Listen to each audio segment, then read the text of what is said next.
مسیح کے بابرکت اور جلالی نام میں آپ سب کو میری طرف سے آداب عرض۔ میں خداوند کا نہایت شکر گزار ہوں کہ آج اس نے پھر ایسا ممکن کیا کہ ہم سب مل کر بیٹھیں، پرستش کریں، خداوند کے نام کو جلال دیں، اس کا نام اونچا کریں، کیونکہ وہی ایک ایسی ہستی ہے جس کے وسیلہ سے ہم جو ہے اس دنیا میں موجود ہیں۔ اگر وہ نہ ہوتا تو ہم کچھ بھی نہیں ہوتے۔ اس کا ہونا ہماری زندگی کے لیے جو ہے وہ باعث برکت ہے، اور ہماری ذمہ داری یہ بنتی ہے کہ ہم اس کے نام کو اونچا کریں، اس کے نام کو جلال دیں، کیونکہ اسی کے وسیلہ سے ہم اس دنیا میں، اس جہان میں جو ہے موجود ہیں۔ ہم سے پہلے کئی آئے، کئی چلے گئے، لیکن یہ خداوند کی جو ہے وہ ہمارے اوپر اس کا کرم ہے، اس کی رحمت ہے، جس کے وسیلہ سے ہم آج تک جو ہم نے نیا سال دیکھا ہے 2024، جس میں اس نے ہمیں رکھا ہے تاکہ ہم اور زیادہ بڑھ کر اس کے نام کو جلال دے سکیں۔ تو آئیے ہم کلام مقدس کی طرف بڑھتے ہیں۔ میرے ساتھ جن کے پاس کلام مقدس ہے وہ نکال سکتے ہیں عہد عتیق میں سے، پرانا عہد نامہ، اس کا زبور کی کتاب، 9واں زبور، اور اس کی ہم 9، 10 اور 11 آیت کو آج دیکھیں گے، اس پر غور کریں گے۔ ایک دفعہ پھر دہرائے دیتا ہوں، عہد عتیق میں سے 9 زبور، اس کی 9ویں، 10ویں اور 11ویں آیت۔ میری درخواست ہے کہ کوئی بھی رہنمائی کر دے اس حوالہ کو پڑھنے میں۔ خداوند مظلوموں کے لیے اونچا برج ہوگا، مصیبت کے ایام میں اونچا برج، اور وہ جو تیرا نام جانتے ہیں تجھ پر توکل کریں گے، کیونکہ اے خداوند تو نے اپنے طالبوں کو ترک نہیں کیا ہے۔ خداوند کی ستائش کرو جو سیون میں رہتا ہے، کیونکہ لوگوں کے درمیان اس کے کاموں کو بیان کرو، کیونکہ خون کی پرستش کرنے والا ان کو یاد رکھتا ہے، وہ غریبوں کی فریاد کو نہیں بھولتا۔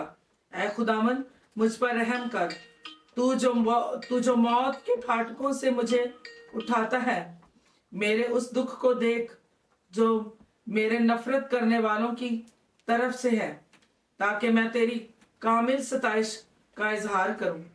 سیون کی بیٹی کے پھاٹکوں پر میں تیری نجات سے شادمان ہوں۔ بہت شکریہ۔ آمین۔ خدا کے کلام کے پڑھے اور سنے جانے پر خدا ان کی برکت ہو۔ کیا ہی خوبصورت بات ہے میرے عزیزوں، اس سے بڑھ کر کوئی اور وقت یا خوبصورت لمحہ نہیں ہو سکتا کہ ہم خداوند کی حضوری میں موجود ہوں۔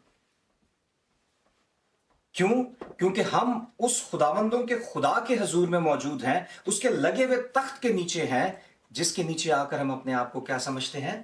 محفوظ سمجھتے ہیں، سیف سمجھتے ہیں۔ اور یہاں پر جب جو تلاوت کی گئی ہے، جس پر ہم زیادہ غور کریں گے، جو آج کی مرکزی آیت ہے زبور 9 اور اس کی 9ویں آیت، کہ خداوند مظلوموں کے لیے اونچا برج ہوگا،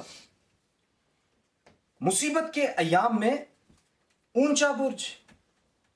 اب برج کی ضرورت کس کو پڑتی ہے؟ برج جانتے ہیں کیا ہوتا ہے؟ ستون۔ کوئی بتا سکتا ہے؟ برج، دبئی میں ایک برج موجود ہے جسے برج الخلیفہ کہا جاتا ہے، اونچا، بہت ہی اونچا، جہاں پر آسانی سے پہنچ نہ سکے کوئی، ٹھیک ہے۔ اور یہاں پر کس کو کہا گیا ہے اونچا برج؟ خدا کو، کیونکہ وہ دنیا کی اس انتہا پر، اس اونچائی پر موجود ہے جہاں ہر کوئی نہیں پہنچ سکتا۔ پہنچنے کے لیے ہمیں جدوجہد کرنی پڑے گی۔ کیوں؟ کیونکہ اس برج کو حاصل کرنے کے لیے اب برج الخلیفہ کے اگر ٹاپ پہ جانا ہو تو ہمیں کیا کرنا پڑتا ہے؟ لفٹس کا استعمال کرنا پڑتا ہے، کچھ ایسی چیزوں کا استعمال کرنا ہے جو ہمیں لفٹ اپ کریں، جو ہمیں اٹھا کر اوپر لے جائیں اس اونچائی تک۔ اور اس اونچائی تک پہنچنے کے لیے ہمیں لفٹ کی ضرورت ہے۔ اب وہ لفٹ ایک عام الیکٹرانک جو ایک کمرہ نما ہوتی ہے وہ بھی ہو سکتی ہے، وہ تو جسمانی طور پر، لیکن روحانی یہاں پر جو ہم بات کر رہے ہیں وہ روحانیت میں ہے. یہاں پر جو ہم بات کر رہے ہیں وہ روحانی طور پر ہے. اونچا برج، سب سے پہلے برج کی ضرورت کس کو ہے؟ وہ شخص جو بالکل نیچے موجود ہے، جس کے پاس کوئی چارہ نہیں ہے، جو سب اپنے آپ کو کمزور سمجھتا ہے، جو اپنے آپ کو سمجھتا ہے کہ میں بالکل ہی کچھ بھی نہیں ہوں، یا میرے اندر کوئی بھی ایسی خاصیت نہیں ہے کہ میں اس لیول تک پہنچ سکوں. اس لیول کو حاصل کرنے کے لیے ہمیں کسی نہ کسی چیز کی ضرورت پیش آتی ہے. ایک کہانی چھوٹی سی آپ کے ساتھ شیئر کروں گا اور اسی کے ساتھ جو ہے ہم آگے اس کلام میں آگے بڑھیں گے. ٹرین کے سفر میں، دوران سفر جو ہے، ایک شخص ایک کتاب اس کے ہاتھ میں اور اس کو پڑھتا چلا جا رہا ہے.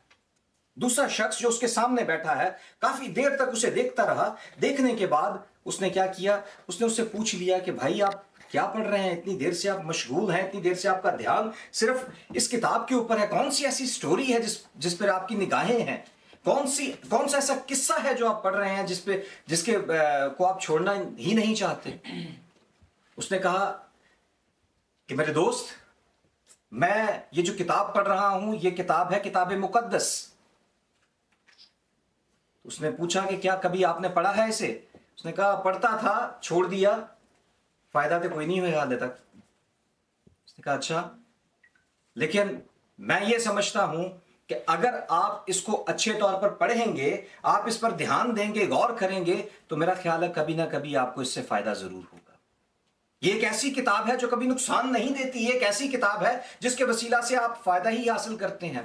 تو آپ کو پڑھنا ضروری ہے. آپ اپنی اس روٹین کو جو آپ کبھی پڑھتے تھے، جو آپ کرتے تھے، آپ اس روٹین کو واپس سے شروع کریں. اس نے کہا میں اس چیز پہ جو ہے وہ بالکل بھی یقین نہیں رکھتا. اس شخص کے پاس ایک قلم تھی. اس نے قلم کو اپنے ہاتھ پہ رکھا اور اس سے کہا کہ یہ قلم، یہ پین جو ہے، اس دوران سفر کیا اسے آپ بیلنس کر سکتے ہو اپنے ہاتھ کے اوپر؟ اس شخص نے جواب دیا کہ نہیں، میں نہیں کر سکتا اس کو، کیونکہ سفر ہے، ہل رہی ہے گاڑی، ٹرین جو ہے وہ ہل رہی ہے، میں اس کو کیسے بیلنس کروں ایسے اس کو رکھ کے؟ اس نے کہا ایسی ہی آپ کی زندگی کا حال ہے.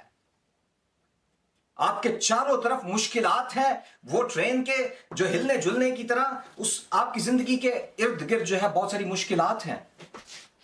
وہ کبھی پریشانی کی صورت میں آ سکتی ہیں، وہ کبھی جو ہے کسی بھی بیماری کی صورت میں آ سکتی ہیں، وہ کبھی بھی کسی فائنینشل ایشو کی صورت میں آپ کی زندگی میں آ سکتی ہیں، وہ کبھی بھی کسی بھی طور پر آپ کی زندگی میں داخل ہو سکتی ہیں، کیونکہ ہلچل آپ کی زندگی کے چاروں طرف موجود ہیں. شیطان موقع ڈھونڈتا ہے کہ کب کس وقت جو ہے وہ آپ کی زندگی کے اوپر حاوی ہو جائے.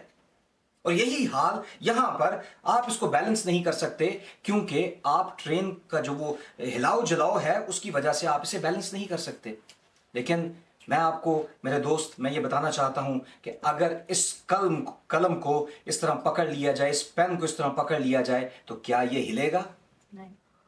کبھی نہیں ہلے گا.